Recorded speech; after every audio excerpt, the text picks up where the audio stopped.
Look, I've made many mistakes over the years collecting Pokemon cards and just cards in general. If I can go back in time and save myself thousands and thousands of dollars, I would. But unfortunately, I can't. So I'm going to share a lot of my mistakes that I went through over the years so maybe you could learn from them. But experience is the best teacher. So make sure you enjoy and learn from your own mistakes as well. But here are mine. Mistake number one was I wanted to be a jack of all trades. Now, this was my mistake. There are tons of jack of all trades out there that are doing great, but I wanted to specialize in everything. I wanted to be a card shop. I wanted to offer basketball, football, all types of sports, vintage, modern, old memorabilia, celebrity autograph type stuff. We wanted to offer a plethora for everyone. I had all types of cards in different sectors. And I was thinking, if I have a little bit for everyone, that's going to be perfect. And it just doesn't work that way. At least it didn't work out for me. Okay, I ended up just feeling very overwhelmed, and most of the stuff just sat and sat and sat. Mistake number two is chasing and ripping. I wish that I never ripped a lot of the product that I was supposed to save for my seal collection. Okay, so if you rip and you enjoy ripping product, please do so responsibly. But I highly recommend always just saving an extra box and not opening it ever. I had 20 boxes of the tag team Japanese boxes, the specialty boxes. They're around $450 now per box.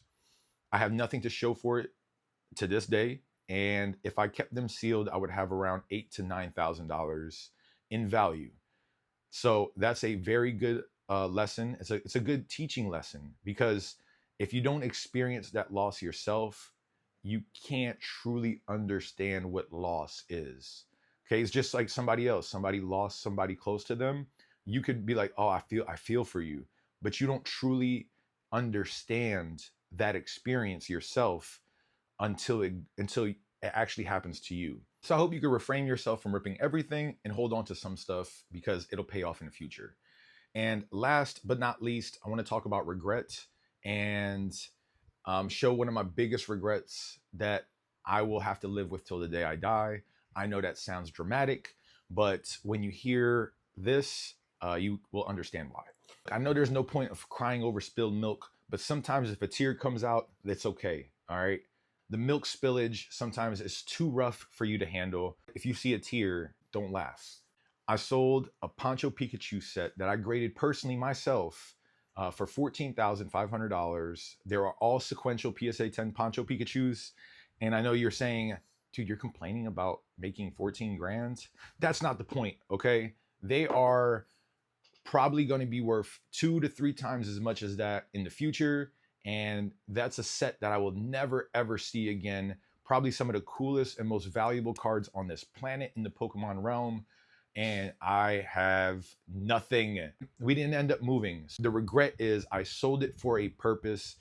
That purpose didn't actually end up happening, and I could have held on to it. So that's why sometimes you don't need to sell your most valuable and prized possessions.